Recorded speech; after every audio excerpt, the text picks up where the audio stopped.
repeated thoughts wear a kind of psychic groove in the mind. A groove that gets deeper with every repetition. You see what that means?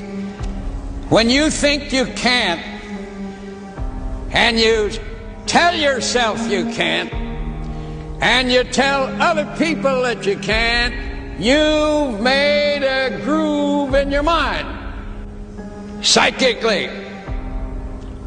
And every time you do that, the groove becomes deeper until ultimately you